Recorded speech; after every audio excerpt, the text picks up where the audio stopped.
मैं हर बार बोलता हूं कि हर बच्चे का बेस्ट अलग अलग होता है, लेकिन जब एग्जाम खत्म होता है तो कई बच्चों को ये गिल्ट रह जाता है कि सर मैंने अपना बेस्ट नहीं दिया, मैं और कर सकता था। ये 10वीं क्लास से डिफरेंट किसी तरीके से हो जाती है कि पढ़ना वही है, लेकिन उसको रिप्रेजेंट कैसे करना है, उसमें किस चीज पर काम करना है और कैसे क्रिटिकल थिंकिंग को डेवलप करना है, इन तीनों को साथ ले जाना ही यहाँ की कठिनाई है। घबराने वाली बात नहीं है, मैं आपको बता रहा हूं कि अगर आप मेरी बातों को ध्यान से सुनेंगे, आपको हर एक चीज का सोल्यूशन मिलता हुआ चलेगा। जब मैं आपको फिजिक्स पढ़ाऊंगा तो बिलीव मी, मैं सारी चीजें कराऊंगा। हाँ, स्कूल थोड़ा सा तेज चलेगा क्योंकि वो चीजों को स्किप करते हुए चलेगा, तो हम स्कूल से थोड़ा पीछे चलेंगे, लेकिन मैं आपको प्रॉमिस करता हूं जिस दिन हमारा सिलेबस खत्म होगा, आपको हर चीज अपने नोट्स में मिल जाएगी। हेलो बच्चों, मेरा नाम है राजू सिंह और मैं आप सभी का स्वागत करता हूं। बेटा, जो भी क्लास 10वीं से 11वीं में जा रहे हैं उनको अर्जुना बैच में, अर्जुना जेई में, जिसमें आपकी तैयारी boards, JEE and JEE advance तीनों की होने वाली है।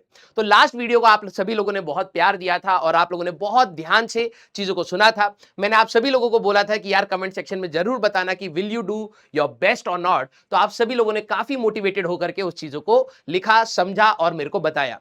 जैसे मैंने आपको लास्ट लेक्चर में भी बताया था कि भाई हमारे पास ये डबल साइड से कम्युनिकेशन होना बहुत जरूरी है, क्योंकि मैं तो अपनी बात बोल करके चला जाऊंगा, लेकिन आपको जो प्रॉब्लम्स आ रही हैं वो आपको मुझे बताते हुए चलना पड़ेगा इस पूरी जर्नी में। और मैं कोशिश करूंगा कि हर प्रॉब्लम का एक सोल्यूशन आपको देता चलूं, बट आपको यही प्रॉमिस करना है कि आप अपना बेस्ट ही देंगे इस तैयारी में। देखिए, मैं हर बार बोलता हूं कि हर बच्चे का बेस्ट अलग अलग होता है, लेकिन जब एग्जाम खत्म होता है तो कई बच्चों को यह गिल्ट रह जाता है कि सर मैंने अपना बेस्ट नहीं दिया, मैं और कर सकता था। तो इस पूरी जर्नी से जब आप निकले तो एटलीस्ट गिल्ट फ्री होकर के निकले कि यार मैंने अपना बेस्ट दिया, मेरी जो भी परसेंटाइल आई है अब मैं इससे और बेहतर करने के ऑप्शंस बनाऊंगा। ठीक है, तो मैं यहां से इस वीडियो की शुरुआत करता हूं। बेटा, तो सबसे पहले आप सभी लोगों की एक क्वेरी थी कि सर, कुछ बच्चों को तो ये बात पता है कि बोर्ड्स, क्योंकि अब जो 11वीं 12वीं है ना, वो मल्टी फ्रंट्स पर हमारे पास चलने वाली है। आप लोगों ने मार्केट में जो ये चीज सुनी है कि ये कठिन है कठिन है कठिन है, उसका एकमात्र रीजन ये है क्योंकि अब हम लोग मल्टी फ्रंट्स की वॉर लड़ने वाले हैं। ये 10वीं क्लास से डिफरेंट इसी तरीके से हो जाती है कि पढ़ना वही है, लेकिन उसको रिप्रेजेंट कैसे करना है, उसमें किस चीज पर काम करना है और कैसे क्रिटिकल थिंकिंग को डेवलप करना है, इन तीनों को साथ ले जाना ही यहाँ की कठिनाई है। कॉम्प्लेक्स नहीं है। तो नॉर्मली अगर मैं यहां पर बात करूं, जो भी बच्चे क्लास 11वीं में जा रहे हैं, हो सकता है आप सीबीएसई बोर्ड से हो, आईसीएसई बोर्ड से हो, स्टेट बोर्ड से हो, एक डाउट मैं आपको यहां पर खत्म कर देता हूं कि आपके जो भी बोर्ड्स हैं उसका सिलेबस कहीं ना कहीं 90 to 99% हमारे बैच में कवर हो जाएगा। कुछ स्टेट बोर्ड्स में एक्स्ट्रा टॉपिक्स होते हैं, कुछ 11वीं के टॉपिक्स 12वीं में पूछे जाते हैं। तो बिलीव मी, जब आप क्लास 12वीं का अपना बोर्ड्स का रिजल्ट मतलब एग्जाम देने जा रहे होंगे, आपके मेजॉरिटी टॉपिक्स क्लास में ही कवर हो जाएंगे। छोटे मोटे टॉपिक्स जो डिफरेंस है बोर्ड्स में, कुछ सीबीएसई में पूछा जाता है, कुछ स्टेट बोर्ड में पूछा जाता है, वो भी हम लोग कहीं ना कहीं कवर कर लेंगे, टच कर लेंगे। और अगर एक आध मात्र छोटी मोटी चीजें छूट भी जाए तो आप उसका टेंशन मत लीजिएगा, आप लोग अपने लेक्चर से कहीं ना कहीं उसको कवर कर सकते हैं। स्कूल के लेक्चर्स आपके लिए सफिशिएंट होंगे।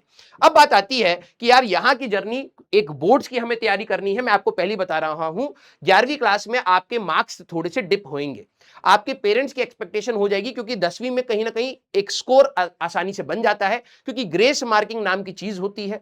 तो जनरली बच्चे को थोड़ा सा मोटिवेटेड रखने के लिए एक छोटा सा अच्छा स्कोर बनाया जा सकता है। लेकिन जैसे ही आप क्लास 11वीं में आएंगे तो आपके टीचर्स चेंज होंगे, 10वीं से 11वीं के टीचर्स चेंज होंगे और कंटेंट में भी डिफरेंस आपको फील होगा। घबराने वाली बात नहीं है, मैं आपको बता रहा हूं कि अगर आप मेरी बातों को ध्यान से सुनेंगे, आपको हर एक चीज का सोल्यूशन मिलता हुआ चलेगा। अभी जर्नी बहुत बड़ी है, लेकिन ये स्टेपिंग स्टोन में हम लोग कुछ चीजों को जरूर डिस्कस करते हैं। पहली चीज है बोर्ड, जो स्कूल लेवल की आपकी तैयारी होती है। जब मैं आपको फिजिक्स पढ़ाऊंगा तो बिलीव मी, मैं सारी चीजें कराऊंगा, सारी चीजें जो आपके स्कूल के लिए भी सफिशिएंट होंगी। हाँ, स्कूल थोड़ा सा तेज चलेगा क्योंकि वो चीजों को स्किप करते हुए चलेगा। हमें सिर्फ बोर्ड्स की लेवल की तैयारी नहीं करनी, हमें JEE mains and JEE advance भी करना है। तो हम स्कूल से थोड़ा पीछे चलेंगे, लेकिन मैं आपको प्रॉमिस करता हूं जिस दिन हमारा सिलेबस खत्म होगा, आपको हर चीज अपने नोट्स में मिल जाएगी। ठीक है, देखिए एक चीज और मैं बोल रहा हूं, जनरली मैं JEE advance and JEE mains के ऊपर फोकस करके पढ़ाऊंगा, क्योंकि हमारा मेन टारगेट वो है। और साइमल्टेनियसली टारगेट ये है कि हम लोग अपने स्कूल लेवल के एग्जाम को भी साथ साथ क्लियर करते चले, क्योंकि जब इसमें मार्क्स कम आते हैं तो आपके पेरेंट्स को ये नहीं पता कि आप इसकी भी तैयारी कर रहे हैं और इसकी तैयारी थोड़ी डिफरेंट होती है, तो वो आपको इसी से जज करेंगे। और हो सकता है कई बच्चे कहते हैं कि हमारे पेरेंट्स हमें समझ नहीं रहे सर इस जर्नी में, क्योंकि वो इससे आपको इवेल्युएट करेंगे। तो मैं आपको कहता हूं कि जो मैं पढ़ा रहा हूं अगर आप उसको ढंग से रिप्रेजेंट करके आ जाते हैं तो आपको घर से एक सपोर्टिंग एटीट्यूड मिलेगा, वो आपको समझेंगे कि हाँ बच्चा स्कूल में भी अच्छा कर रहा है, और साइमल्टेनियसली आपको पता होगी कि आपकी journey JEE mains and advance की साइमल्टेनियसली अच्छे से चल रही है। तो आपको इसको हल्के में नहीं लेना है। जनरली जब मैं बोर्ड्स और स्कूल की बात करता हूं तो कई बच्चे ये नोशन बना लेते हैं, और ये नॉर्मली बच्चे नेगेटिव पॉइंट काउंट करते हैं कि राजवंश सर बोर्ड्स के बारे में भी ज्यादा बात करते हैं। अरे भाई ये इक्वल इंपॉर्टेंट फैक्टर है। जो बच्चे 12वीं में 75% नहीं लाते, मैंने उनका दुख देखा है। अगर आपके 75% नहीं है और आप यहां पे धुआंधार पढ़ाई करके मार्क्स ले आइए, आपको कोई कॉलेज नहीं मिलने वाला। कोई कॉलेज, जो इंडिया के बेस्ट कॉलेजेस हैं वो परसेंटेज डिमांड करते हैं। और अगर मेरे बच्चे के लिए वो एक इंपॉर्टेंट पैरामीटर है तो मेरे को उसको डिस्कस करना जरूरी है। ये आप डिसाइड कर लीजिएगा कि आपको जब भी मैं बोर्ड्स के बारे में बोल रहा हूं आपको लेनी है वो बात या नहीं लेनी है। लेकिन मेरे एक अच्छे बच्चे के लिए जो हर फ्रंट पर परफॉर्म करे, मेरे लिए वो एक इंपॉर्टेंट पैरामीटर है। इसीलिए मैं जनरली 12वीं क्लास में भी बोर्ड्स को भी एक इंपॉर्टेंट पैरामीटर लेकर के चलता हूं, गाइड करता हूं और बताता हूं कि क्या अंतर आएगा। नहीं तो बाद में जब हम लोग अपना सिलेबस खत्म कर लेते हैं, बच्चे अकेला फील करते हैं, स्कूल के टीचर से उतना सपोर्ट नहीं मिलता और डायरेक्शनलेस फील करते हैं। तो मेरा काम तीनों में आपको गाइड करना है, तीनों के लिए आपको तैयार करना है। हाँ, मैं 20-30% इसके बारे में भी बोलूंगा, तो जब मैं 20-30% इसके बारे में क्लास में बोल रहा हूंगा, गाइड कर रहा हूंगा, प्लीज उसको पॉजिटिव लाइट में लीजिएगा। वरना मैंने जब भी ड्रॉपर पढ़ाया है, कई बच्चों की ये क्वेरीज होती है, सर मेरे जेईई मेंस में तो अच्छा आ गया था लेकिन मैं बोर्ड्स में 75 से नीचे गिर गया हूं, तो क्या मुझे दोबारा बोर्ड्स देना पड़ेगा? और आप समझिए कि जब आप ड्रॉप ले रहे हैं, फिर से आपको 3 चीजों पर मेहनत करना है, तो 11वीं 12वीं का क्या फायदा हुआ? तो ये मेरी तरफ से रहेगा कि मैं आपको हर फ्रंट पर मदद करूं। ये आपके ऊपर रहेगा कि आपको किस चीज की ज्यादा जरूरत है, आप उस हिसाब से एब्जॉर्ब कर लीजिएगा। जी, जो बोर्ड्स का पेपर है that is more on answer writing, कि आपको नॉलेज होना सिर्फ इंपॉर्टेंट नहीं है। कई बच्चे जेईई मेंस और जेईई एडवांस की तैयारी करते समय क्वेश्चन सॉल्विंग कैपेबिलिटी तो बना लेते हैं, लेकिन रिप्रेजेंटेशन उनका बहुत घटिया होता है। वो स्टेप मार्किंग में मार्क्स गवाते चले जाते हैं और अच्छा पेपर देने के बावजूद भी वो 75 नहीं स्कोर कर पाते। तो वहां पर आपको स्ट्रगल होएगा बेटा। तो आंसर राइटिंग बहुत इंपॉर्टेंट है, इसीलिए आप मेरे रिप्रेजेंटेशन को भी जब आप देखेंगे, कई बच्चों को यह भी डाउट रहता है, सर आप नोट्स बहुत बल्कि बनाते हो, क्योंकि मैं चाहता हूं कि तू कलम घिसे। क्योंकि जब तू कलम घिसेगा ना बेटा, तभी तेरे को लिखने की आदत होगी। तो ये छोटे छोटे पॉइंट जो जनरली मेरे लिए नेगेटिव हो जाते हैं, लेकिन मैं आपको कहूंगा ये आपको बहुत ज्यादा बेनिफिट देंगे। ये शायद बहुत बड़े पॉइंट्स नहीं है, लेकिन ये वो माइन्यूट पॉइंट्स हैं जो आपको हर एग्जाम की तैयारी करवाएंगे। तो जब मैं आंसर लिखूंगा तो आप देखेंगे कि मैं स्टेटमेंट्स भी लिखता हूं, मैं पूरे स्टेप्स भी लिखता हूं, मैं आपको सारी चीजें बताऊंगा। इस वाले एग्जाम में अब क्या है, सिलेबस सभी का सेम है, प्लस माइनस थोड़ी बहुत चेंजेस होते हैं। जो जब भी हम कोई चैप्टर स्टार्ट करते हैं तो मैं बता देता हूं ये पार्ट जेईई एडवांस के लिए इंपॉर्टेंट है या जेईई मेंस के लिए है, या फिर ये सिर्फ बोर्ड्स में पूछा जाता है, वो मैं आपको बताता हुआ चलूंगा। अभी जानने की इसलिए जरूरत नहीं है क्योंकि आपको सिलेबस ही नहीं पता, कितने चैप्टर्स हैं, कितने टॉपिक्स हैं। तो वो धीरे धीरे हम लोग ग्रेजुअली करते चलेंगे। जब आप नोट्स बनाएंगे तो उसमें आपको मैं लिखवा दूंगा only for boards, only for JEE mains या ओनली फॉर एडवांस। ये भी है, कुछ ऐसे टॉपिक्स हैं जो सिर्फ जेईई मेंस में आते हैं, कुछ ऐसे टॉपिक्स हैं जो सिर्फ जेईई एडवांस में आते हैं, कुछ ऐसे टॉपिक्स हैं जो सिर्फ बोर्ड्स में आते हैं। तो बच्चे इसमें कंफ्यूज हो जाते हैं। हम तो पढ़ा देते हैं, बच्चे ने ध्यान ही नहीं दिया ये किसके लिए पढ़ाया गया, वो जेईई मेंस में भी उसको पढ़ के जा रहा है, जेईई एडवांस में भी बोर्ड्स का पढ़ रहा है, और बोर्ड्स का जब एग्जाम था तो जेईई एडवांस के क्वेश्चन लगा रहा है। भाई यही हमें बस कठिनाइयां हैं। अगर आप इसको सेग्रीगेट करते हुए चलेंगे स्टार्टिंग डे से कि भाई कब कौन सी चीज इंपॉर्टेंट है, बिलीव मी जब आपके फाइनल जब सिलेबस खत्म होगा तो आपको पूरा बाइफरकेशन पता होगा कि कब कहां पर क्या चीज पढ़ के जानी है। ठीक है, जेईई मेंस हमारे पास जो है ये स्पीड एंड एक्यूरेसी का थोड़ा सा गेम है। मैं आपको बता रहा हूं फिजिक्स के लिए, देखो केमिस्ट्री एंड मैथ्स के लिए मैं बात नहीं बोलूंगा, वो टीचर्स जब आपको बैच में मिलेंगे तो गाइड करेंगे। फिजिक्स के लिए मैं बता दूं, फिजिक्स का पेपर जेईई मेंस से भारी आता है आपका इधर बोर्ड्स में। क्या बात कर रहे हो सर, जेईई मेंस का तो नाम बहुत ज्यादा है कि ये तो कठिन पेपर होता है, हाँ, लेकिन फिजिक्स के फ्रंट पर बात करूं तो बोर्ड्स उसको कहीं ना कहीं ओवर शैडो कर जाता है। वही चीजें पूछी जाती हैं जो जेईई मेंस की, ऊपर से आपको लिखने का तरीका बहुत मैटर करता है, यही इसकी कठिनाइयां बनाता है। 3 घंटे का पेपर है, आपको बहुत डिटेल में सारी चीजों को लिखना पड़ेगा, एक्सपेरिमेंटल एनालिसिस करनी पड़ेगी, तो मैटर करता है।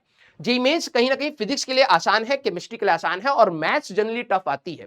पिछले साल या इस साल की अगर मैं बात करूं, जनवरी अटेम्प्ट में जो मैथ्स का पेपर था वो पिछले सालों से थोड़ा सा कंपैरेटिवली नीचे आया है, मतलब थोड़ा सा आसान आया, मैं आसान नहीं बोलूंगा, लेकिन फिजिक्स हमेशा के जैसे फॉर्मूला बेस आया है।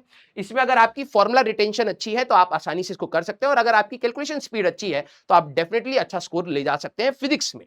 अब बात आती है जेईई एडवांस, जिसका सबसे ज्यादा रौला है। क्यों? क्योंकि इंडिया के बेस्ट कॉलेजेस में मेजॉरिटी कॉलेजेस इसी एग्जाम से निकलते हैं। जेई एडवांस सभी बच्चों की बात नहीं होती है, मैं आपको पहले ही बता रहा हूं अभी। लेकिन यस, 2 साल के समय में अगर आपने मेरी बातों को ध्यान से सुना तो मैं इसका प्रॉमिस कर रहा हूं कि आप वो क्रिटिकल थिंकिंग डेवलप कर ले जाएंगे जहां से आप अपने सवाल बना ले जाए। इसमें आपका कंसेप्ट बहुत अच्छे से आना चाहिए। अगर आपने रटा हुआ कंसेप्ट है तो हो सकता है आपका बोर्ड्स में काम चल जाए, जेई मेंस में काम चल जाए, लेकिन जेई एडवांस में आपका काम नहीं चलेगा। इसीलिए जनरली बच्चे इसमें ज्यादा स्ट्रगल करते हैं कि सर जी एडवांस के सवाल नहीं बन रहे। तो कंसेप्ट बिल्डिंग मैं जनरली कोशिश करता हूं कि आराम आराम से सारी चीजों को बताऊं, ग्रेजुअली धीरे धीरे इंक्रीज करें, क्योंकि आपको एग्जाम में नए सवाल मिलेंगे। एक और चीज, बोर्ड्स में प्रीवियस ईयर्स के क्वेश्चंस आपको दोबारा दिखते चलेंगे एग्जाम में। जेई मेंस में भी पिछले सालों में पूछे हुए सवाल आपको अपने एग्जाम में रीसेंट ईयर्स में मिलते चलेंगे। इसलिए हम लोग इनके पीवाईक्यूज ज्यादा लगवाते हैं, past year question, so that आपको पैटर्न से थोड़ा सा एडजस्ट करा दिया जाए कि इसी प्रकार के सवाल आपको कहीं ना कहीं मिलने वाले हैं। जेई एडवांस हर बार अलग अलग आईआईटीज बनाते हैं, उनको अलॉट किया जाता है और हर की अपनी एक स्पेशलाइजेशन है। कोई फ्लूइड्स के बहुत अच्छे सवाल बनाता है, कोई थर्मो के, कोई मैकेनिक्स के, सबकी अपनी अपनी एक एक्सपर्टीज है। उस हिसाब से आपका पेपर जनरली बनाया जाता है। और यहां पर आपका अगर कंसेप्ट नहीं है तो आप नहीं कर सकते उस सवाल को।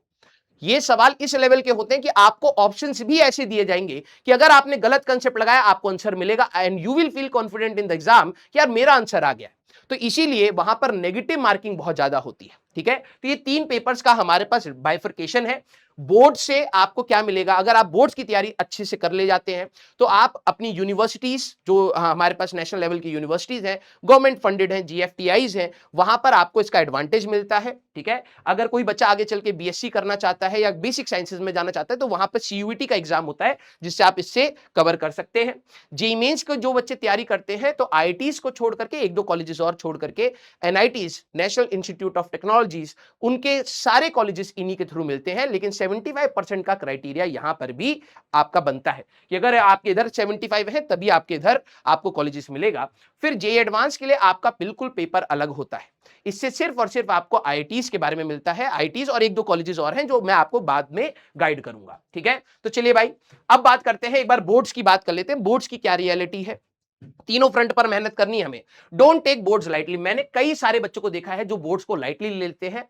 बिलीव मी, आप उनका पेन समझ नहीं सकते। जिन्होंने जेईई मेंस फोड़ दिया, जेईई एडवांस में अच्छा स्कोर कर लिया, लेकिन 75 से नीचे आ गए और उस साल उनको कोई कॉलेज नहीं मिला, कोई नहीं, कोई रिलैक्सेशन नहीं। ठीक है, तो इसको लाइटली नहीं लेना है। हाँ, आपके दोस्त बहुत ज्यादा आपको मोटिवेट करेंगे, अबे तू बोर्ड्स को क्यों ले रहा है, वो तो बाद में देख लेंगे। अरे हमारे लिए तो जेईई एडवांस है। अरे जेईई एडवांस का जो पहला स्टेप है वो बोर्ड्स है भाई, फिर उसके बाद जेईई मेंस है, उसमें आपकी कट ऑफ क्लियर होगी तब जाकर के आप जेईई एडवांस का पेपर लिखेंगे। कई बच्चे इसके ऊपर फोकस करते हैं और नीचे पूरा चौपट होता है, जेईई एडवांस भी लिखने का मौका नहीं मिलता। तो लाइटली नहीं लेंगे, ये हमारे रास्ते का एक पड़ाव है, इसको हम लोग सीरियसली कवर अप करेंगे बैच में। Percentage matter for future. आपको कई बार आपको अपनी परसेंटेज, कई बच्चे हो सकता है बाद में जाके गवर्नमेंट जॉब्स में जाए, तो एक अच्छा नॉमिनल स्कोर होना बहुत इंपॉर्टेंट है। प्लस 75 प्लस अगर आपके ऊपर है तो आपको अपने कॉलेजेस भी मिलने का फायदा है। ठीक है, इंपॉर्टेंट फॉर कॉलेज एलिजिबिलिटी मैंने आपको बताया, प्लस गवर्नमेंट एग्जाम्स में भी आपको इसकी मदद मिलती है। ठीक है, बैकअप ऑप्शन के लिए जरूरी है। बैकअप ऑप्शन सीयूईटी का एग्जाम होता है जो मैं आपको आगे बताऊंगा। इससे आप अपने बैचलर बीएससी आप कर सकते हैं यूनिवर्सिटी से, प्लस और भी कोर्सेज होते हैं, BSMS and all integrated courses होते हैं जो आपको कहीं ना कहीं मदद मिल जाता है। ठीक है, प्रेजेंटेशन स्किल मैटर्स। यहां पर अब देखो, आप लोग अभी 10वीं का पेपर देकर के आए, आपको ये प्रॉपर गाइड किया गया होगा कि यार जब भी आपका एग्जाम आएगा बोर्ड्स में, खुल करके लिखो, जितनी चीजें आती हैं आप आराम से बताओ, डायग्राम नीट बनाओ, ऐसा कटिंग वटिंग मत करो। ये सारे पैरामीटर जो आपने 10वीं में याद रखे थे एग्जाम देते हुए, वही यहां पर मैटर करता है। तो आपका प्रेजेंटेशन मैटर करेगा। बोर्ड्स में लिखना आना चाहिए, सिर्फ कंसेप्ट आने से काफी नहीं। मैंने कई बच्चों को ये स्ट्रगल करते हुए देखा है कि सर मेरा पेपर मेरे हिसाब से बहुत अच्छा गया, फिर मार्क्स आए कम, फिर उन्होंने कहा कि सर मैं रीचेकिंग के लिए दे देता हूं। रीचेकिंग के बाद पता चला कि स्टेप्स ही मिसिंग थे, स्टेप मार्किंग थी, आपने डायग्राम नहीं बनाया, आपने आंसर निकाल दिया बस, तो आपने बताया ही नहीं कि आपने करा कैसे।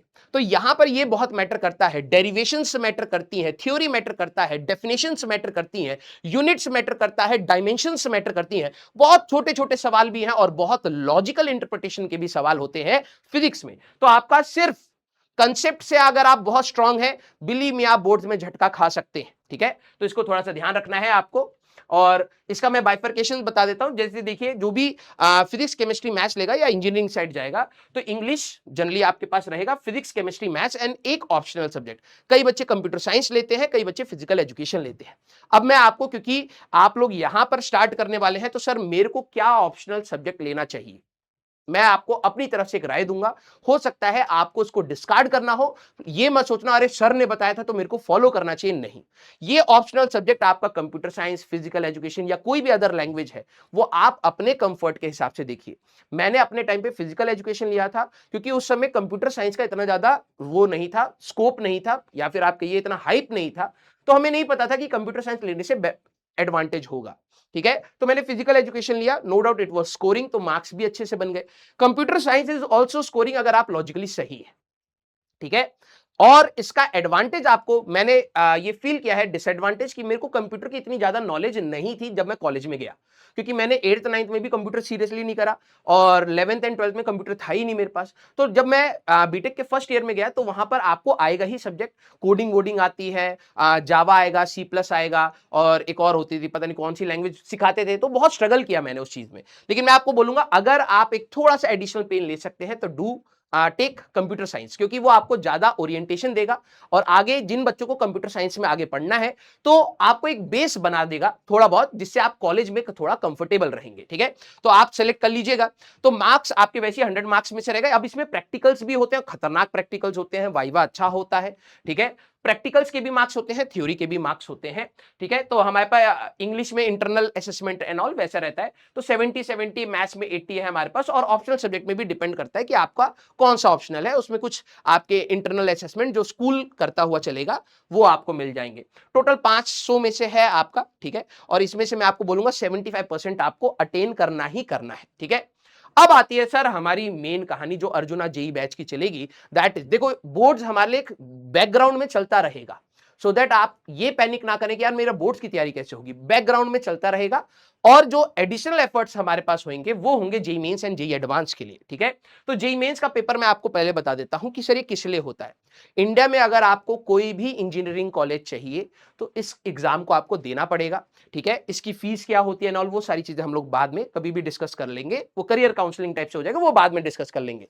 ठीक है, टोटल 75 क्वेश्चंस आपके रहेंगे। ठीक है, टोटल 300 मार्क्स का है, 3 घंटे का आपका पेपर रहता है और ये शिफ्ट्स में होता है। मैं आपको बता देता हूं, इसमें 2 अटेम्प्ट्स होते हैं। क्या अटेम्प्ट्स होते हैं? एक जनवरी में होता है, जब आप अगली बार 12वीं क्लास में होंगे, जब आप प्री बोर्ड्स दे रहे होंगे दिसंबर में, अगले कई बच्चों के प्रैक्टिकल्स चल रहे होते हैं, उसी में ही जेई मेंस आता है। तो यही कठिनाई है, आप एक बार बोर्ड्स के लिए ओरिएंटेड हैं, अचानक से जेई मेंस आएगा, आपको ज्यादा टाइम नहीं मिलेगा 11th एंड 12th का रिवीजन करने में। तो हमें स्टार्टिंग से ही अपने रिवीजन फैक्टर को बहुत अच्छा रखना है। एक जनवरी में अटेम्प्ट होता है और एक अप्रैल में अटेम्प्ट होता है। जनवरी में जनरली लास्ट वीक में रखा जाता है, 20-21 के आसपास होता है। अप्रैल में फर्स्ट सेकेंड वीक में जनरली हो जाता है। इस बार 2 अप्रैल से हमारा जेई मेंस का है। दोनों अटेम्प्ट आपको देने कोई कंपलसरी नहीं है, लेकिन अगर आप दोनों देते हैं तो आपको मौका मिलता है। जैसे मान लीजिए आपका जनवरी में पेपर, शायद तबियत खराब हो गई, लेट एग्जाम में पहुंचे थे, पैनिक कर गए, एंग्जाइटी हो गई, कुछ रिवीजन अच्छे से नहीं कर पाए, तो आपको ये मौका है कि आप जनवरी में भी दीजिए। आपका जो भी परसेंटाइल आएगा, वहां परसेंटेज नहीं आता, परसेंटाइल आएगा, और फिर आप अप्रैल में भी अगर भरना चाहें, दोबारा फॉर्म भरवाया जाता है, आप अप्रैल में अटेम्प्ट देना चाहें वो भी दे सकते हैं। जनरली बच्चे दोनों अटेम्प्ट देते हैं और इनमें से जो भी आपका बेस्ट स्कोर होता है वही मेरिट लिस्ट बनवाता है, मींस आपकी रैंकिंग्स डिसाइड करता है। ठीक है, अगर किसी ने मान लीजिए जनवरी अटेम्प्ट दिया, सिर्फ एक ही परसेंटाइल है, वही आपका फाइनल होगा। किसी ने दोनों दिए, जनवरी एंड अप्रैल, तो जो भी बेस्ट होगा वही ले लिया जाएगा। ठीक है, अब 3 घंटे का पेपर होता है, सुबह भी शिफ्ट होती है, बाद में भी शिफ्ट होती है, evening shift and morning shift. सोचिए, इस एग्जाम को पहले समझ लीजिए, जनवरी में होगा, अप्रैल में होगा, और उसमें आपको एक डेट मिल गई, मान लो 24 तारीख की मिल गई, 24 जनवरी का आपका अटेम्प्ट है। मॉर्निंग शिफ्ट भी होती है, इवनिंग शिफ्ट भी होती है, तो उसका भी ध्यान रखा जाता है, आप मॉर्निंग शिफ्ट का एग्जाम लिखेंगे या इवनिंग का। अब आपको डाउट आएगा, सर सबके पेपर अगर अलग अलग हैं, मान लो मेरा कठिन आ गया तो मेरा तो स्कोर खराब होगा। स्कोर मैटर नहीं करता है, इसलिए परसेंटाइल बेसिस है, नॉर्मलाइजेशन करी जाती है। अगर आपका पेपर टफ है तो आपको एडवांटेज मिलेगा, और किसी का पेपर इजी है तो ज्यादा स्कोर करने पे भी कम परसेंटाइल बनेगी। तो आपको उसका लोड नहीं लेना, आपको अपना बेस्ट देना है, जो मैंने आपको बोला था कि you will give your best, ये डिसाइड कर लीजिए। ठीक है, तो ये रहेगा 3 घंटे का पेपर, ऑनलाइन बेस्ड है। अब देखो, जो बच्चे ऑनलाइन ही पढ़ रहे हैं, आपके टेस्ट ऑनलाइन होंगे, एडवांटेज समझना ऑनलाइन का। अब आप ऑनलाइन ही टेस्ट देंगे, ऑनलाइन ही डीपीपी देंगे, और मैं आपको एक अंतर बताता हूं, जब आप बोर्ड से कोई चीज देखते हैं और अपनी कॉपी में लिखते हैं, उसके इंटरप्रिटेशन करेंगे, आंसर निकालेंगे, फिर मार्क करेंगे, यही आपका सीबीटी कंप्यूटर बेस्ड टेस्ट हो जाएगा। यस, क्लास में हम लोग पीवाईक्यू डिस्कस करेंगे, आपको मैं पोल करवाऊंगा, जब आपको पोल कराऊंगा आपको एबीसीडी में से सिलेक्ट करना है। अगर आप ईमानदारी से उस चीज को करेंगे, बिलीव में आपकी इसकी तैयारी होती चलेगी। कई बच्चे ऑफलाइन जब करते हैं तो ऑफलाइन में जो टेस्ट होता है paper, pen and paper based होता है, तो पेपर में ही करते हैं, पेपर में ही मार्क करते हैं, हर जगह कंप्यूटर्स इतने अवेलेबल नहीं है। तो अब वहां पर दिक्कत क्या आती है, बच्चे को कंप्यूटर बेस्ड टेस्ट से एडजस्ट होने में बड़ी दिक्कत होती है। पूरे 2 साल उसने पेपर बेस्ड टेस्ट दिया और अचानक से कंप्यूटर के सामने आ गया, तो उसको देखना है, सवाल लिखना है, डेटा लिखना है, ऑप्शन देखने हैं, तो आप एडजस्ट करने में बच्चे के काफी टाइम निकल जाता है। तो आपको क्लासेस को बहुत सीरियसली लेना है, हम लोग पोल्स करवाते हैं, उसका एकमात्र रीजन ये है कि आप सीबीटी टेस्ट के लिए थोड़ा सा एडजस्ट कर ले जाए। ठीक है, मार्किंग स्कीम बेटा, आप गलतियां हमारे पास खतरनाक होती चलेंगी। अगर आपका सही आंसर है तो +4 मिलेगा, अगर आपका गलत है, आपने छोटी सी भी गलती करी, तो ये बोर्ड्स के जैसा नहीं है कि चलो आधा मार्क दे देते हैं, 1 मार्क दे देते हैं, नहीं, -1 हमारे पास होगा। और अगर आप अटेम्प्ट सवाल को छोड़ देते हैं तो 0 होगा। अब मैं आपको एक और बात बताता हूं, ये एक ऐसी तैयारी है जिसमें हम बच्चे को कहते हैं कि दबा करके टेस्ट दो। क्यों? क्योंकि आपको तभी पता लगेगा कि सवाल करना है या नहीं। अगर आप आधी इंफॉर्मेशन के साथ सवाल करते हैं तो कई बार नेगेटिव आ जाता है, आप सोच रहे हैं +4, -1 लेकर के बैठे हुए हैं, 5 मार्क्स का डिफरेंस क्रिएट हो गया। अगर आपको लग रहा है कि यार ये सवाल मेरा गलत हो सकता है, तो आप छोड़ दीजिए, वो ज्यादा बेनिफिट देगा आपको। कम से कम आप 1 मार्क्स से पीछे नहीं हटेंगे। और मैं आपको बता रहा हूं, हर 1 मार्क्स पे हजार हजार रैंक्स चेंज हो जाती हैं। एक एक मार्क्स पे हजार हजार बच्चे आपसे छटाक से आगे निकलेंगे, तो आपको अनअटेम्प्ट करना है, वो भी एक बेनिफिट होता है। ठीक है, तो जेईई मेंस की रियलिटी ये है, ये एक रेस है, नो डाउट। देखो भाई, अब रेस है तो क्या ये रैट रेस है? मैं बोलूंगा हाँ, आज की डेट में है। और इंडिया में इतनी ज्यादा पॉपुलेशन है, आप कोई भी एग्जाम, कई बच्चों को लगता है सर मैं जेईई मेंस नहीं दूंगा, बहुत ज्यादा रैट रेस है, तो क्या दोगे? नीट दोगे? सीए करना चाहोगे? यूपीएससी करना चाहोगे? कोई भी एग्जाम उठा करके रख लीजिए, आपको इतना पॉपुलेशन की वजह से इतना कंपटीशन है, आप किसी भी एग्जाम में कंफर्टेबल फील नहीं कर सकते। तो ये एक रेस है, नो डाउट, इसको बेहतर तरीके से दौड़ना पड़ेगा, नो डाउट, कमियां आएंगी, नो डाउट, उस पर मेहनत करनी पड़ेगी, नो डाउट। ठीक है, तो अगर आपने ये डिसाइड कर लिया कि आप जेई साइड में जाएंगे तो स्ट्रगल यहां का भी है, मेडिकल साइड जाएंगे तो वहां का भी स्ट्रगल है, कॉमर्स साइड जाएंगे वहां का भी स्ट्रगल है, आर्ट साइड जाएंगे वहां का भी स्ट्रगल है, तो स्ट्रगल आपको मिलने ही वाला है। तो अब आप इससे एडजस्ट कर लीजिए, this is our new normal, कि अब हमें अपनी मेहनत करनी ही पड़ेगी। तो रेस है, नो डाउट, जो तेज दौड़ेगा, अच्छे से दौड़ेगा, वही जीतेगा। स्पीड मैटर करती है, नो डाउट। अब कई बच्चे क्या होते हैं, एक और चीज, सर मैं ना स्लो पढ़ाइए सर। देखिए भाई, मैं ऐसा टीचर हूं, मैं स्लो ही पढ़ाता हूं। कई बच्चों को लगता है सर आप स्लो पढ़ाते हैं, हाँ, मैं बहुत तेजी से नहीं पढ़ाता हूं। रीजन उसका ये है क्योंकि मिनिमम स्पीड अगर हम लोग करेंगे तो हम अपना सिलेबस तब भी कवर कर सकते हैं, उस स्पीड से नीचे मैं नहीं जाऊंगा। आप देखेंगे क्लास में, अगर आप बोलेंगे सर रिपीट कर दो, मैं रिपीट कर देता हूं, मैं मल्टीपल टाइम भी रिपीट करता हूं चीजों को। ठीक है, लेकिन कई बच्चे कहते हैं सर और धीरे हो जाओ, तो मैं बोलूंगा भाई इससे नीचे नहीं काम चलेगा, क्योंकि तेरे एग्जाम में स्पीड मैटर करती है, और अगर तू स्पीड से एडजस्ट नहीं कर रहा है, डेफिनेटली तू इस एग्जाम के लिए बना नहीं है। हमें अपने आप को चैलेंज करना पड़ेगा। अब तुम ये सोचो कि भाई उसैन बोल्ट अगर 100 मीटर की रेस करेगा तो क्या वो मैराथन की ट्रेनिंग करेगा या फिर 100 मीटर की स्प्रिंट की ट्रेनिंग करेगा? सोचिए। अगर विराट कोहली क्रिकेट खेलना चाह रहा है तो क्या वो फुटबॉल की ट्रेनिंग करेगा या क्रिकेट की ट्रेनिंग करेगा? क्रिकेट की करेगा। ये तो लॉजिकल चीज है। जिस एग्जाम को आपको देना है या जिसमें आपको कंपीट करना है, तो उसी की ट्रेनिंग आपको दी जाएगी। तो आपको ये नहीं सोचना कि यार ये तो तेज हो गया, अरे तेज हो गया मींस डिमांड थी, हमें खुद एडजस्ट करना पड़ेगा। और बच्चे क्या होते हैं, कंफर्ट जोन से बाहर निकलते नहीं है, इसलिए उनको कॉम्प्लेक्स लगता है। ठीक है, तो ये भी चीज है। एक्यूरेसी मैटर करती है, स्पीड, आप सारे सवाल करके आ जाओ लेकिन गलत हो गए तो क्या ही फायदा। तो स्पीड भी, जैसे आप कार चलाते हैं तो ब्रेक और स्पीड का एक रेशियो मेंटेन करना पड़ता है, कहीं पर स्लो डाउन होता है, कहीं पर स्पीड अप होता है। सेम खेल यहां पर है। कई बार आपको लगेगा सर बहुत ज्यादा हो गया, मैं आपको कहूंगा रिलैक्स, कोई नहीं, भाड़ में गया ये टॉपिक, आराम से बात करते हैं। ठीक है, और कई बार मेरे को लगेगा नहीं भाई अब तू रिलैक्स नहीं कर सकता, इसमें तेरे को फूकना ही पड़ेगी एनर्जी, क्योंकि ये टॉपिक ही ऐसा है जो डिमांड करेगा एनर्जी। तो आप सोचो मैं कंफर्ट जोन में पढ़ूंगा, पॉसिबल ही नहीं है, आप रेस से सटक जाएंगे। ठीक है, और आपको वापस लाने की रिस्पॉन्सिबिलिटी मेरी है, बस आप मेरे से कनेक्टेड रहिएगा, जो भी चीजें आए बताते चलिएगा, कमेंट्स करते चलिएगा, सो दैट मैं आपको समझ पाऊं। अगर आप बोलेंगे ही नहीं तो बेटा मैं भगवान नहीं हूं कि मैं तुम्हारी अंतरात्मा को जान पाऊंगा। आपको मुझसे कम्युनिकेट करना ही पड़ेगा, और अगर आप कम्युनिकेट करेंगे, बिलीव मी, मैं आपको रेसिप्रोकेट करता हुआ मिलूंगा। ठीक है, टाइम मैनेजमेंट सबसे ज्यादा इंपॉर्टेंट है। क्यों? सर 2 साल है, बहुत ज्यादा टाइम है, सिलेबस भी बहुत ज्यादा है बेटा। ठीक है। बोर्ड्स के साथ कई बच्चे स्कूल गोइंग होंगे, कई बच्चे डमी होंगे। देखो मैं खुद स्कूल गोइंग था, तो उसके खुद के अलग स्ट्रगल्स होते हैं, डमी वालों के अलग स्ट्रगल होते हैं। अगर आप इस चीज के बारे में जानना चाहते हैं तो please do let me know, मैं इसके बारे में भी आपको गाइड करूंगा कि आपको स्कूल गोइंग होना चाहिए, डमी होना चाहिए। मैं पर्सनली खुद स्कूल गोइंग था, मुझे लगता है उसका अलग एडवांटेज है। जो मेरे दोस्त डमी वाले थे उनका अलग एडवांटेज है, और दोनों के अलग अलग नेगेटिव्स भी हैं। तो वो आपके ऊपर शूट करता है कि आप किस रास्ते पर चलना चाहते हैं। दोनों ही बेहतर हैं और दोनों में ही कुछ कमियां हैं। ठीक है। तो टाइम मैनेजमेंट करना बहुत इंपॉर्टेंट है कि आपका स्कूल चल रहा होगा, स्कूल के साथ आपके टेस्ट होंगे, प्रैक्टिकल्स होंगे, और साथ में कोचिंग भी चल रही होगी। तो सर मेरे को प्रैक्टिस का टाइम कम मिल रहा है, निकालना पड़ेगा। भाई देख लो, यही आपका t इक्वल टू 0 है। मैंने कहा था कि स्टार्टिंग डे से लग जाओ, यहीं से जब तक आपका एग्जाम होगा सबको बराबर समय मिलेगा। अब कोई बच्चा लेट स्टार्ट करेगा तो उसका समय कम हो रहा है और कुछ नहीं हो रहा है। कंटेंट उसको भी पूरा पढ़ाया जाएगा, थोड़ी स्पीड में पढ़ाया जाएगा, आपके लिए थोड़ी स्पीड नॉर्मल रहेगी। क्यों? क्योंकि आपने पहले से स्टार्ट कर लिया है। ठीक है। तो टाइम मैनेजमेंट थोड़ा सा करना पड़ेगा, कुछ चीजें छूटेंगी, परेशान मत होइएगा, हम लोग आपके साथ रहेंगे। ठीक है। तो जेईई मेंस का पैटर्न वही है, इंजीनियरिंग एंट्रेंस एग्जाम है, कंप्यूटर बेस्ड टेस्ट है।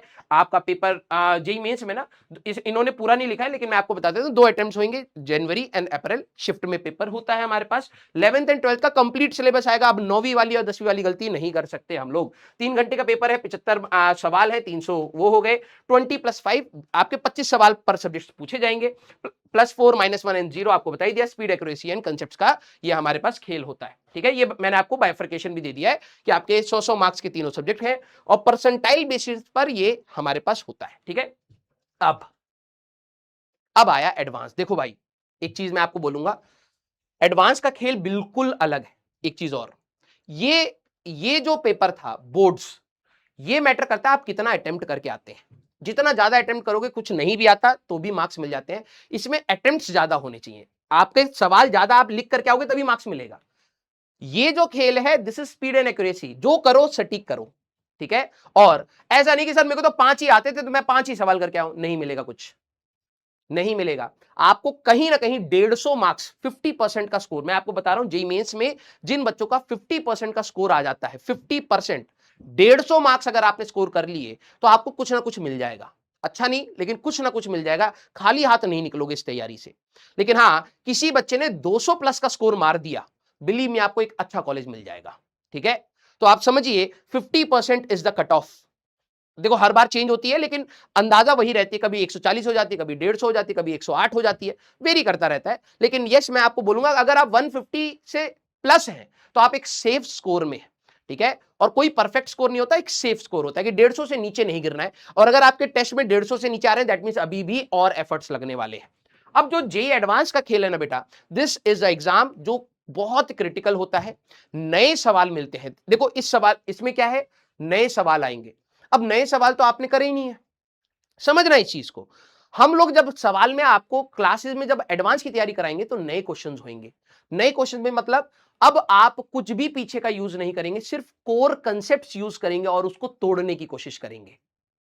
अब जो बच्चे इन चीजों को स्टार्टिंग में क्लासेस में, और ये ऐसा नहीं कि एक क्लास में लगातार एडवांस होगा, नहीं, ये धीरे धीरे बिल्ड होता है। अचानक से आपका एडवांस का ग्राफ नहीं बिल्ड होगा, ये मैं आपको पहले बता रहा हूं। लेकिन यस, ग्रेजुअली आप देखेंगे 4-5 लेक्चर्स के बाद ही मैं आपको एडवांस के सवाल कराऊंगा और आप कर भी पाएंगे, क्योंकि वो ग्रेजुअली इंक्रीज होता है। इस एग्जाम में आपको फुल तो स्कोर करना ही नहीं है। पहली बात, क्या बात कर रहे हो सर, 50% से भी कम अगर आपका स्कोर है, मैं आपको बता रहा हूं 50% से भी कम, तब भी आपका काम चल जाएगा।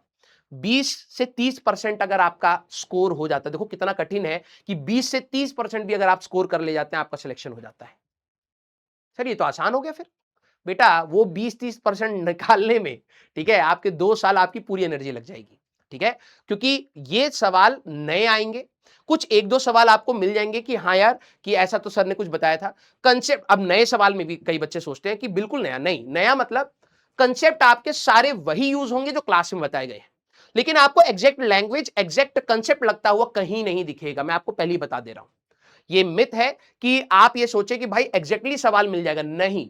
कंसेप्ट हर टीचर वही बता रहा होता है, और एडवांस में भी हर टीचर बोले कि मेरे नोट से आए हैं, डेफिनेटली आपको मिल जाएगा, क्योंकि कंसेप्ट, कोर कंसेप्ट हर टीचर पढ़ाएगा ही, वही चीज आपको एग्जाम में लिखनी है। और अगर आप समझिए, आप ये क्लास को ध्यान से सुन रहे हैं तभी स्कोर कर पाएंगे, मेरे पढ़ाने से कि भाई मेरे सब कुछ मैंने करा दिया, अगर तूने पढ़ा ही नहीं तो होगा ही नहीं। यस, मैं तो बहुत सारे बच्चों को पढ़ाऊंगा। सिलेक्शन कम का क्यों होगा? क्योंकि वही कम बच्चे ही एब्जॉर्ब कर पा रहे होंगे उन सारी चीजों को बेसिक तरीके से। तो ये वाला एग्जाम आपका 2 पेपर्स होते हैं। क्या बात कर रहे हो सर? हाँ, 3 घंटा प्लस 3 घंटा, 6 घंटे का एग्जाम है, बीच में आपको ब्रेक दिया जाएगा, एक ही दिन में पेपर होएगा। किसी संडे को पकड़ लेंगे, और ये जनरली मई में एग्जाम आपका होता है, ठीक है। मई के सेकंड वीक आप मान सकते हैं, इस बार 17 तारीख की डेट है, सेकंड वीक का आप ये मान लीजिए, कभी 26-27 ऐसे होता है। 2 पेपर एक ही दिन होंगे, सुबह से स्टार्ट होगा, शाम तक आपकी एनर्जी खींच लेगा ये पेपर। 3-3 घंटे के 2 पेपर। अब जो बच्चे टेस्ट नहीं देते हैं, देखिए आपने जेई का खुद से डिसाइड करा है, जो बच्चे 3 घंटे का टेस्ट नहीं दे पा रहे हैं उनके लिए 6 घंटे का पेपर है, ठीक है। तो आपको ब्रेक मिलेगा नो डाउट, लेकिन 6 घंटा एक कांस्टेंट एनर्जी से सोचना ही इस एग्जाम की सबसे बड़ी कठिनाई है। दूसरी बात, 3 घंटे का वो होगा, टोटल 6 आवर्स हो गए आपके। फिजिक्स, केमिस्ट्री, मैथ्स ऑनलाइन, ये भी आपका सीबीटी बेस्ड होगा, ठीक है, कंप्यूटर बेस्ड टेस्ट होगा आपका, ठीक है। दोनों पेपर देना कंपलसरी। आप ये नहीं सोच रहे कि अरे ठीक है पहला पेपर अच्छा चला गया, अब मेरे को दूसरा देने की जरूरत नहीं है, मैं घर जा रहा हूं। नहीं, दोनों पेपर आपके देने कंपलसरी हैं, तभी आपको मेरिट लिस्ट में काउंट किया जाएगा, ठीक है। जे एडवांस की रियलिटी क्या है? ये एग्जाम सबसे टफ होता है। टफ क्यों? क्योंकि बिल्कुल बेसिक चीजें चाहिए। जब आप देखेंगे एडवांस के क्वेश्चन किसी भी टीचर को करते हुए, वो कोई ऐसी चीज नहीं कराएगा, वो बिल्कुल बेसिक पर चला जाएगा। और कई बच्चे क्या होते हैं, ऊपर ऊपर से पढ़ रहे हैं, फॉर्मूला रट लिया तो जेई मेंस हो रहा है, लेकिन सर जेई एडवांस नहीं बन रहा, क्योंकि आप बेसिक नहीं सोच रहे हैं। तो बिल्कुल बेसिक से होता है, इसीलिए कठिनाई है, ठीक है। पैटर्न फिक्स नहीं होता। अब ये भी देखो, जेई मेंस का पैटर्न डिस्कस कर लिया जाता है कि भाई 25 सवाल आएंगे, ऐसे ऐसे आएंगे। 10-15 सवाल तो डेफिनेटली आपको क्लास नोट से ही मिल जाएंगे, डायरेक्टली मिलेंगे। लेकिन यहां पर अब आपकी बात आती है तो पैटर्न फिक्स ही नहीं है। कभी कुछ क्वेश्चंस आपके सिंगल करेक्ट होंगे, कुछ मल्टीपल करेक्ट होंगे। अब देखो पैटर्न में मल्टीपल करेक्ट हो सकता है, एबीसी आंसर हो, एबीसीडी आंसर हो, या सिंगल हो, ऐसा भी हो सकता है। फिर मैच द कॉलम भी आपसे पूछे जाते हैं, कॉम्प्रिहेंशन पूछे जाते हैं, इंटीजर बेस्ड पूछे जाते हैं। तो बहुत प्रकार के सवाल यहां पर ये पूछते हैं, ठीक है। क्वेश्चन मल्टी कंसेप्ट बेस्ड होते हैं, ये भी एक बात है। जेई मेंस में सिंगल कंसेप्ट अगर आपको सवाल आया तो single question, single concept, single approach लग जाती है। लेकिन जेई एडवांस में हो सकता है एक चैप्टर उठाया, 2 चैप्टर उठाया, मर्ज कर दिए, 3 चैप्टर उठा करके मर्ज करके एक सवाल बना दिया। अब आपको मान लीजिए आप लोगों ने 10वीं क्लास का एक सवाल मैं आपको कहता हूं, क्योंकि आपको 11वीं 12वीं के चैप्टर्स नहीं पता। मान लीजिए आपने करंट पढ़ा, मैग्नेटिज्म पढ़ा, किसी बच्चे ने मैग्नेटिज्म छोड़ दिया लेकिन करंट पढ़ा था अच्छे से। अब एक सवाल मैं आपका बना दूं कि एक वायर में करंट जा रहा है, उस करंट को निकालेंगे, करंट ओम्स लॉ लगा करके, और उसी करंट की जो मैग्नेटिक फील्ड निकाल करके आपको कहीं बतानी थी। फॉर एग्जांपल दोनों चैप्टर मर्ज हो गए।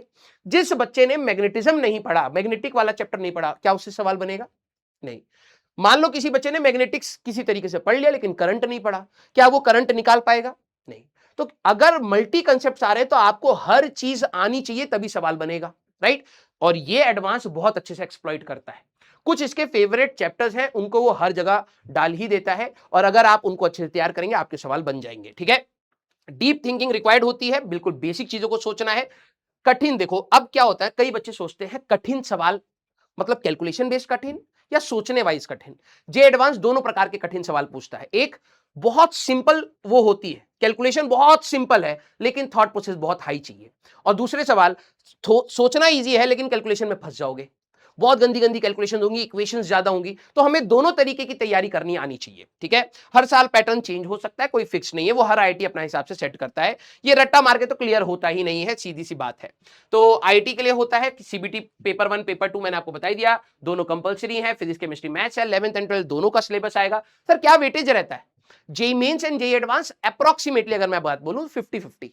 जेई मेंस में अगर आप देखेंगे किसी शिफ्ट में हो सकता है 40 11 40% 11 से आ गया, 60% 12 से आ गया, फिर चेंज हो गया, फिर 40% 12 से आ गया, 60% 11 से आ गया, ऐसा होता है। लेकिन अप्रोक्सीमेटली बराबर ही आप मान सकते हैं। जेई एडवांस में ऐसा कुछ फिक्स नहीं होता, लेकिन हाँ इसमें भी अंदाजा अगर आप माने तो 50-50% रहता है। कभी कभार कोई 11वीं वाला ज्यादा हो गया, कभी कभार 12वीं वाला ज्यादा हो गया, लेकिन रहता है, ठीक है। फिर 3 घंटे का पेपर है, दोनों 6 घंटे टोटल है। पैटर्न वेरिएबल है, वो आपको उसी समय ही एग्जाम खोलने के बाद पता लगेगा।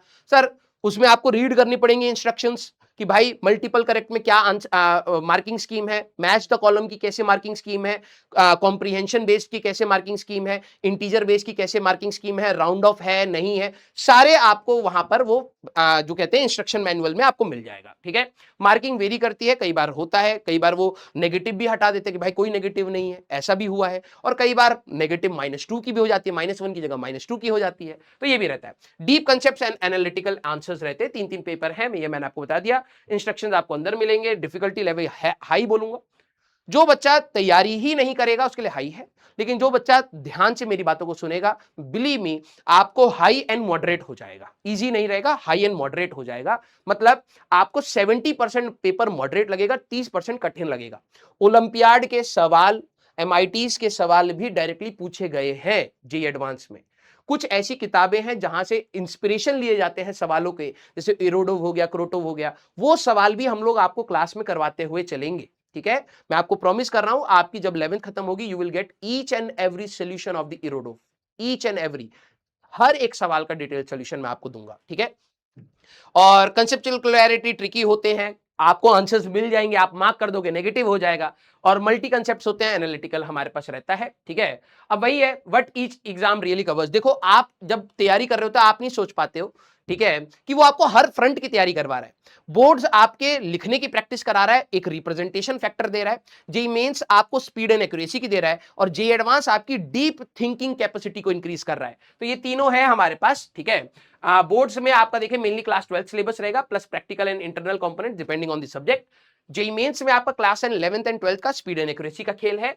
जेईई एडवांस में class 11th and 12th and deep and more analytical हमारे पास यहां पर रहता है। तो आप सभी लोगों ने रिक्वेस्ट करा था कि सर इसको प्लीज एक बार बताइएगा, तो मैंने अपनी तरफ से गाइड किया है। लेकिन इसमें अभी आपके बहुत सारे डाउट्स होंगे, प्लीज आप लोग अपने कमेंट्स में लिखिएगा। ज्यादा जबरदस्ती डाउट मत बनाइए, क्यों? क्योंकि जब मैं अर्जुन जेईई में पढ़ाऊंगा, मैं आपको बिलीव मी हर रास्ते पर गाइड करता हुआ मिलूंगा, हर रास्ते पर। मेरा काम सिर्फ पढ़ाने का नहीं है। अगर सिर्फ पढ़ाने का होता तो मैं आपको एक किताब दे देता, मैं कहता बेटा मेरी ही कही हुई बातें हैं, प्लीज इसको पढ़ लीजिए। नहीं होगा। मेरे को आपको इसमें इंटरेस्ट डेवलप कराना है, मेरे को आपको इसमें स्ट्रगल करना सिखाना है, मेरे को आपको यह भी सिखाना है कि जब आपका मन हो जाए कि भाई मैं अब नहीं कर सकता या गिव अप कर सकता, कैसे पॉज लेना है और दोबारा फाइट बैक कैसे करना है, ये सारा काम मेरा है। ठीक है, सारा काम मेरा है, और मैं आपको इस रास्ते में हमेशा हर मोड़ पर मिलने वाला हूं। तो प्लीज आप अपनी पॉजिटिव एनर्जी रखिएगा। अपन लोग मिलेंगे नेक्स्ट। जो भी आपके डाउट्स है प्लीज बताइएगा, और अगर आपके अंदर की एनर्जी हाई है तो वो जरूर लिखिएगा। ठीक है, क्योंकि जब आपकी एनर्जी हाई होगी तो मेरी एनर्जी उसकी डबल हो जाएगी। ठीक है, तो मिलते हैं बेटा अपन लोग बहुत जल्द। Till then tata bye bye, take care, पढ़ते रहिए और मचाते रहिए मेरे एंटरप्रेन्योर्स।